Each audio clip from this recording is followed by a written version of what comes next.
कुसुम अपनी बहू नीलम और बेटे रवि के साथ दिल्ली में रहा करती थी। कुसुम की बहू नीलम को कढ़ी खाने का बड़ा शौक था, लेकिन उसे बासी कढ़ी खाने का भी बहुत शौक था।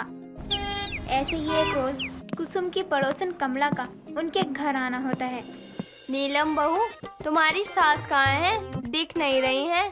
सोचा था कढ़ी बनाई है, तुम्हारी सास को दे आऊं, इसलिए कढ़ी लेकर आई हूँ। तुम्हारी सास को बहुत पसंद है।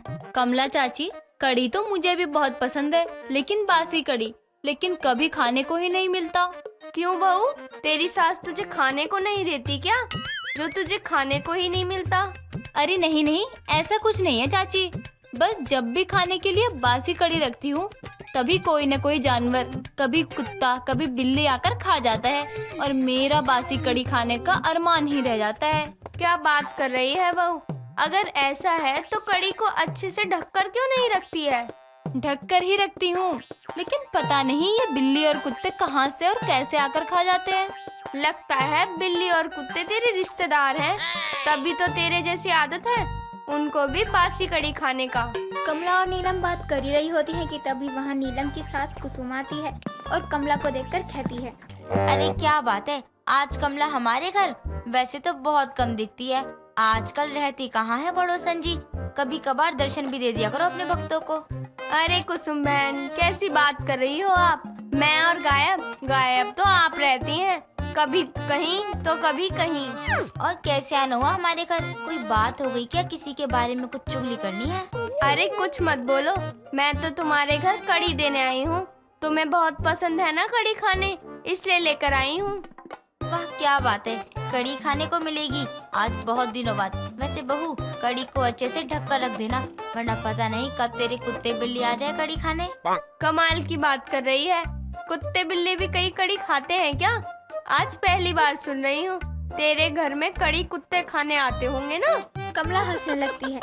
ऐसे उसे जब पता लगा है कि उसके घर की कढ़ी कोई जानवर खा जाता है। तो ऐसे ही एक दिन शाम के समय नीलम अपनी रसोई में खाना बनाते हुए गुनगुना रही होती है। मैं तो रास्ते से जा रही थी, मैं तो बहुत टेस्टी बासी कढ़ी खा रही थी। मैं तो रास्ते से जा रही थी, गाना भी गा रही थी। ये बेसुरा गाना कौन गा रहा है? बंद करो, कितना वाहियात गाना है। माँ जी, मैं गाना गुनगुना रही थी, आपने मेरे गाने को वाहियात कहा। मुझे आपसे ऐसी उम्मीद नहीं थी। अच्छा, तुम चिल्ला रही थी, मुझे लगा कोई भीख मांगने वाला आया होगा। माँ जी, आपने फिर से मुझे भिखारी कहा, आपसे ये उम्मीद नहीं थी। ये तो गलत बात है, मैंने कभी नहीं कहा कि मुझसे उम्मीद रखा करो। ये अच्छी बात नहीं है किसी से उम्मीद रखना। आज के बाद मुझसे कोई उम्मीद मत रखना। और खाने में क्या बना रही है? माँ जी, आज कढ़ी चावल बना रही हूँ, बहुत दिन हो गए कढ़ी खाए हुए। आज तो मैं जी भर के कढ़ी खाऊंगी और कल के लिए भी रख दूंगी। हाँ बना तो रही है, पर कढ़ी आज ही खाकर खत्म कर देना। अगर बच गई तो फिर कोई ना कोई जानवर आकर खा जाएगा। हाँ माँ जी, आप सही कह रही हो, आज ही रात में पूरी खत्म कर दूंगी कढ़ी। अकेली खाएगी क्या पूरी कढ़ी, जो आज ही रात को खत्म कर देगी तू ये पूरी कढ़ी खाकर? अरे नहीं माँ जी, मेरे बोलने का मतलब है आज हम सभी मिलकर खत्म कर देंगे। नीलम की बात सुनकर कुसुम को भी ठीक ही लगता है। कुछ देर बाद सभी खाने की टेबल पर बैठकर खाना खाते हैं।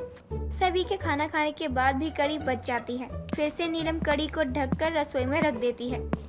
जैसे ही सुबह होती है, नीलम उठकर रसोई में जाती है और कहती है, माँ जी के उठने से पहले मैं ये कढ़ी खा लूं। जब माँ जी उठेगी तब बता दूंगी आज की कढ़ी बिल्ली खा गई। अरे बिल्ली तो पकड़ लूं, फिर उसके मुंह में ये कढ़ी लगा देती हूँ। अगर माँ जी पूछती है कि कौन सी बिल्ली ने खाया, तो मैं उसी बिल्ली को दिखा दूंगी। क्या हुआ, अभी तक चाय क्यों नहीं बनी? नीलम, तुम्हें पता है मुझे देर हो जाएगी, फिर भी। और क्या देख रही हो इधर उधर, क्या ढूंढे जा रही हो? अरे कुछ नहीं, बस कल की कढ़ी रखी थी, दिख नहीं रही है। अरे यार, बाद में ढूंढ लेना, पहले मुझे मेरी चाय तो दो। नीलम अपने पति और सास के लिए चाय बनाकर उनको देती है और खुद बासी कढ़ी खा चुकी होती है। नीलम जब भी कढ़ी बनाती वो खुद के लिए हमेशा कढ़ी बचा कर रखती और अगले दिन खाया करती। ऐसे ही एक दिन कुसुम और नीलम बैठे हुए बातें कर रहे थे। तभी उसकी ननद यानी नीलम की बुआ सास विमला उनके घर आती है। नमस्ते भाभी, कैसी हो आप? लगता है भूल गई अपनी ननद को। बहू के मुंह में अपनी एकलौती ननद को भूल ही गई। बुआ जी प्रणाम।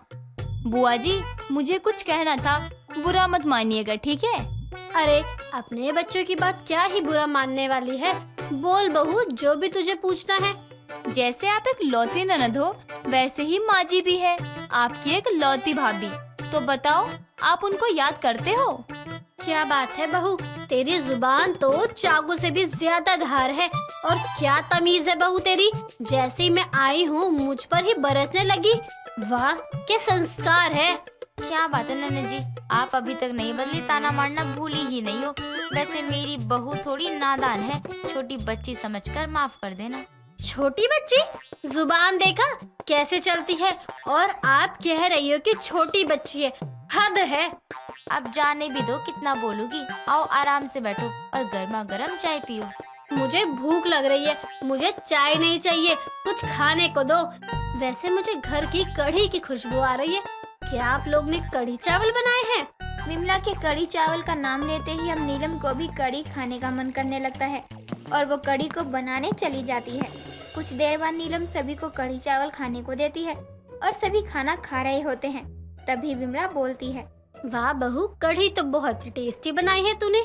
ये कढ़ी शाम के लिए भी रख देना मेरे लिए। वो क्या है ना, मुझे बासी कढ़ी खाना बहुत पसंद है। बुआ जी, बासी कड़ी रखने की क्या जरूरत है? मैं आपके लिए ताजी बना दूंगी ना, आप वही खा लेना और बासी कड़ी मैं खा लूंगी।